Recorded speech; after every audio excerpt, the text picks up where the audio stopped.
प्राचीन काल में मगध राज्य में एक खूंखार डाकू हुआ करता था। उसकी दरिंदगी इतनी ज्यादा थी कि वह राहगीरों को मारकर उनकी अंगुलियां काट देता था, फिर उनकी माला बनाकर पहनता था। इसी वजह से उसे अंगुलीमाल डाकू कहते थे। अंगुलीमाल का इलाके में बहुत खौफ था।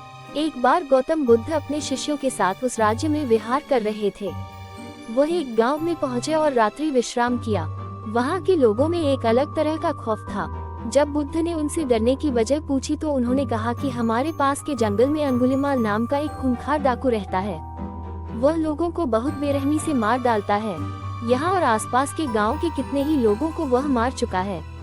बुद्ध ने श्रावकों से कहा कि वह उस खूंखार अंगुलीमाल डाकू से मिलना चाहते हैं।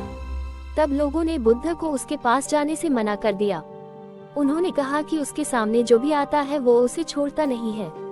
आप क्यों अपनी जान जोखिम में डाल रहे हैं? मगर बुद्ध ने कहा कि वह उस डाकू से जरूर मिलेंगे। बुद्ध की यह जिद देखकर उनके शिष्य भी भयभीत हो गए। फिर बुद्ध अकेले ही जंगल की ओर निकल पड़े। अंगुलीमाल की दूर से उन पर नजर पड़ गई। वह भी सोचने लगा कि इस जंगल में 50 लोग भी एक साथ आने से डरते हैं और एक सन्यासी अकेला चला आ रहा है, आखिर क्यों? अंगुलीमाल तुरंत गौतम बुद्ध के पास तेजी से दौड़कर पहुंचने लगा। बुद्ध ने अंगुलीमाल को देख लिया मगर कोई प्रतिक्रिया नहीं दी। वह अपने कदम बढ़ाकर चलते रहे। ये देखकर अंगुलीमाल रुक गया। अंगुलीमाल का चेहरा बहुत डरावना था। उसने गले में इंसानों की कटी हुई अंगुलियों की माला पहनी हुई थी, मगर बुद्ध के चेहरे पर बिल्कुल भी डर का भाव नहीं था।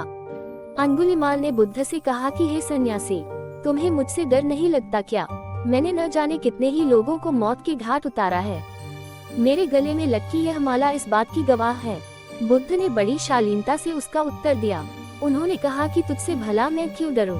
ये बात सुनकर अंगुलीमाल का क्रोध और बढ़ गया। उसने कहा, मैं चाहूँ तो अभी तुम्हारी सिर धड़ से अलग कर दूं। बुद्ध बोले कि मैं तुझ जैसे काय से नहीं डरता। मैं उससे डरूंगा जो वास्तव में ताकतवर है। अंगुलीमाल अचरज में पड़ गया कि आखिर ये किस खेत की मिट्टी से बना है। उसने बुद्ध से कहा कि शायद तुम्हें मेरी ताकत का अंदाजा नहीं है। तभी बुद्ध बोले कि अगर तू वास्तव में ताकतवर है तो जा इस पेड़ की 10 पत्तियां तोड़कर ला।